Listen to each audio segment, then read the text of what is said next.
ოფიციალურად რა შედეგი არა რა შედეგი დაიგო საბოლოო აკა 350 აიღო გრეჩი ხარ 220 აიღო სააკაშვილმა აიღო მაგრამ გეუბნები ამობაში 240 ხმა ხომ დაეწერა 150 იყო მიწერილი ხმა უშავდა და მეგრიორი მე კიდევ ხოდი მაშინ ბუნებრივი არ იყოს ესე იგი არსებობდა რაციონალური მოძრაობა რომელიც ახორციელებდა ესე ვთქვათ მენეჯმენტს და ანუ არჩევნების ესე ვთქვათ პროცესს და შეეხებოდა იმ შტაბს, რასაც ხელმძღვანელობდი, ეს იყო კრეაციის, ანუ იდეის შტაბი, სადაც შეიქმნა იდეა გასაგებია. და შეეხება მენეჯმენტის მაგნატურს, მე ამ მაგნატურში არ ვეხმარებოდი. სააკაშვილს არ ყოლემო გასაგებია. მე ვერ ვარ ხო ეს. პრემიერი თვალები პენსიონერებთან და სანადიდად არის მუშავია იმას შეშროდაშეთ, მაგრამ ფაქტია, აქ ამობაში 62 ხმა იყო. Badrin, Misha Maigo, Ora Sormos, Akeda, Negoni, Astormos, Astormos, Misericos, Samas, Oceago, Grechikan. Arico is set upon in Kratana, Churkavana, Hotiana, Maximum, Ashemizlia, Arabi, Shagak, Caprice, Shaisha, Resta, and that Sebulism show, but the Kalacha is an open of more extended. Arbitradorska და უფასურებს ეს ინსტიტუტი თვითონ ინსტიტუტი შეიძლება ერქვას და განუძიდი რეზონანსი მოყვება. ამას საერთაშორისო რეზონანსი მოყვება, იმიტომ რომ მე კიდევ ერთხელ ხალხს ვთქვი, ამ პარლამენტის მიერ თუ წინა პარლამენტის მიერ იყავით არჩეული, მე მგონი. დანიშნული. ხო, დანიშნული. მას შეჭრა მოხდა და აბსოლუტური უპირატესობით დაახერხა.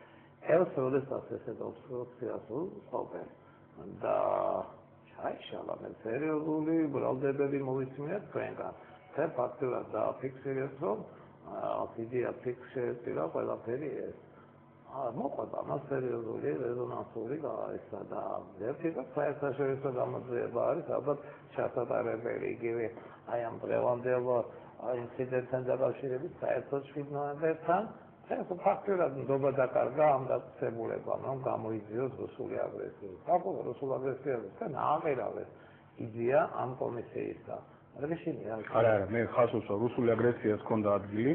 ხალხად ეს იყო აბსოლუტური რუსეთის მხრიდან მომზადება ომის დაწყებაზე. პროვოცირება მოხდა საქართველოს ხელისუფლების და შემდეგ რუსეთმა რაც გააკეთა საქართველოში მისი პატიება არ შეიძლება და ეს პატიებელი ცოდვა ქართულ-რუსული ურთიერთობისათვის რაც რუსეთის მოქმედებელ ხელისუფლებამ ჩაიდინა. ამიტომ მოდით ეთქვათ მე მინდა გავმიჯნო ეს ორი თემა ერთმანეთისგან. არანაირი ატერიალებია ჩვენ საუბარი გვაქვს იმაზე რაც დიდი ხანია იცის ევროპულმა და ამერიკულმა საზოგადოებამ და ქართულმა დარწმუნებული ვარ, უბრალოდ ეს არ არის გაბატონებული აზრი ტელევიზიით, რომ კონფრონტაციაში ორივე მხარე მიიღო თანაბარი მონაწილეობა, პირველი დავიწყეთ სამხედრო მოქმედებები საქართველოს ხელისუფლებამ, ხოლო რუსეთის მხრიდან იყო ეგრეთ წოდებული გადაჭარბებული, ანუ ძალის გადაჭარბებული გამოყენება. რა თქმა უნდა, რუსეთი რაც იყო ამის გასაკეთებლად, მთელი პროცედურები, რა თქმა უნდა, მე ამის შესახებ საკითხს ვაფრთხილებ. Კარგი, მაგრამ აბსოლუტურად დაკავებული ალბათ ეს საგადოებო კონფერენცია შეატარებს ყოველ ხვალ არის 12 საათი, მე მგონი შეთანხმებული ვარ სპეციალურად ავიცი რიანოვსკის ოფისი იმისთვის რომ უკვე იმ მოედანზე რომელზეც ბატონ გივის უნდა რომ ესე ვთქვათ მიმაწეროს იმ მოედანზეც უკვე შევეცდები რუს ჟურნალისტებთან ამ თემებზე საუბარს. თუმცა ეს საუბარი არ იქნება მარტო საქართველოს მოქმედი ხელისუფლების პოზიციების განხილვა. მე შემიძლია ბევრს ვისაუბრებ იმაზე, თუ როგორ ნაბიჯები გადაიდგა რუსეთთან. მაინც უფრო ეხარგულწებად გეუბნებით, უფრო მაინტერესებს ინტეგრის ესე ვთქვათ იავის პროგრამზე ბატონ დავით. საინტერესო იქნება PR მანქანები როგორ მუშაობს, როგორ ხმიან პრეზიდენტებს პიროვნებებს, როგორ არის ბევრი რამ იქნება საინტერესო დარწმუნებული ვარ ამ კითხველი გეყოლებათ დიდი მადლობა მინდა გითხრათ რომ მოგზავნით ჩვენს და შეგიძლიათ მასთან ბევრი მას უბრალოდ გადავასწრებთ საინფორმაციო მაინც შემზარავი იყო ინფარქტის მოსმენა სადაც ფინანსში საერთაშორისო დედაქალაქი სოხუმში გადამოხდა ეს ხდება გადაწყვეტილებების მიღება საერთოდ იგივე პარტა დავიცაია სამამად შეუძლია შეგიძლიათ დაუსვას სააკაშვილს და რომელი კონსტიტუცია და რომელი კანონით რეგულირდება დედაქალაქების დაწესება, გადაწესება, ომის დაწესება, გადმოწევა და ასე შემდეგ და ბევრი კითხვები, იგივე შულენბურგი, შულენბერგი, ზუსტად არ მახსოვს, არის გერმანიის ელჩისა, ამალოდ ოსლო შეუტანა პირველი ომის გამოცხადება და პირობდა. ელჩების ფუნქციაზე ესე რაღაცა მოხსენებები და ამ ანგარიშებით არ შეიძლება საუბარი საერთაშორისო გზისავი და ეს არის დაიადაცებულება ამ მიმართულებით იგივე ფრანკლინი ყავდათ ინგლისელ ამერიკელებს ელჩად პარიზში ბენჯამინ ფრანკლინზეა საუბარი და საერთაშორისო და ესეთი ესეთ ყოველდღიურ მოხსენებებს სამიც უნდა და მაშინ ეს სამოქალაქო სერვისია, civil service, რასაც ქვია, სადარაოსი ითის ივნის-ივლისში რა ხდებოდა სადარაო საქმეთა სამინისტროში.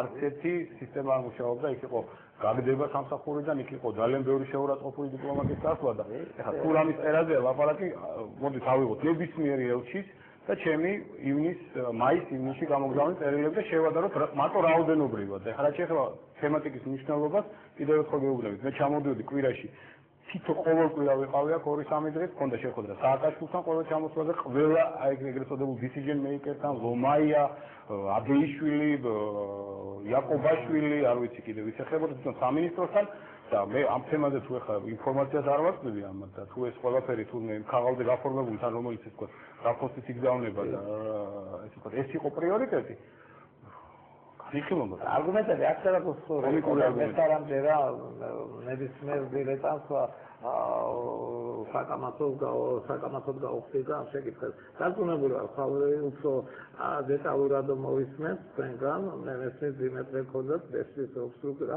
საუბრება იყო. შევაძელი ეს პარლამენტი არის. რადგან დაგიცათ ბატონებო, რომ უფრო ესე ვთქვათ ნეიტრალურად ვისაუბრებთ ამ დღევანდელ საშინელებაზე პარლამენტში ბატონ დავით ზურაბიშვილთან და ამავე დროს მინდა გითხრათ, რომ ელისაშვილის talk-show იქნება ბარიერი, ძალიან ბევრი და საინტერესო ადამიანი გვეყოლება და მე მგონი იქ აპირებდნენ 5 წლის წავდა ვარდოვანი გადატრიალების სასაუბრო და მე მგონი იქნება ეროსიგის მარიშვილისა და ამ საკაციანი რაღაც უცნაური ომის შესახებ, სადაც ეს საფარე წმინდა წავო ბატონ ეროსისა. მალო ქრობისნაირ დაგველოდეთ. მადლობ.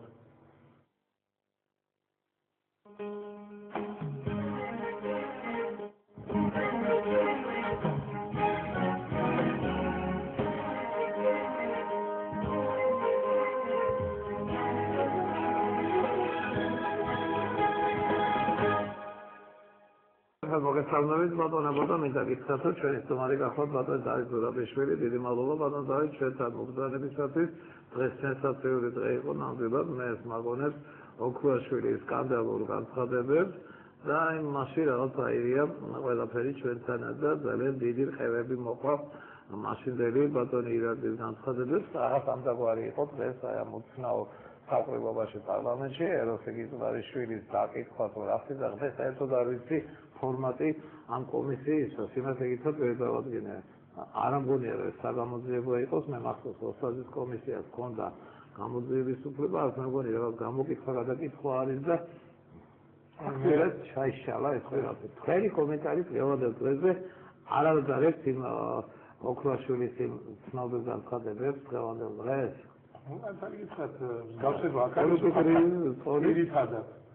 ტიპში ლაპარაკი იყო იმას რაც ისედაც იცის ყველა შეიძლება ხეცოდეს დეტალები მაგრამ კლიანობაში საზოგადოების დიდ უმრავლესობა ეს იცის რაღაც საინტერესო იყო მეორე რაღაც თავისთავად ფორმაცია შეეხება ამდენადაც ჩემთვის ცნობილია და ასიც არის სინამდვილეში ეს არის მოხსენებელთა ჯგუფი სააკაშვილმა ისიც კი ვერ გაბედა ამ შემთხვევაში რომ საგამოძიებო კომისიის სტატუსი მიენიჭებინა თუმცა როდესაც პირველ ახსე გადაიქცევა ხოლმე ან მეორე ახსე ყოველთვის წერია რომ დროებითი საგამოძიებო კომისიის ხომაზე გამოცხადდა შესაძლებელი.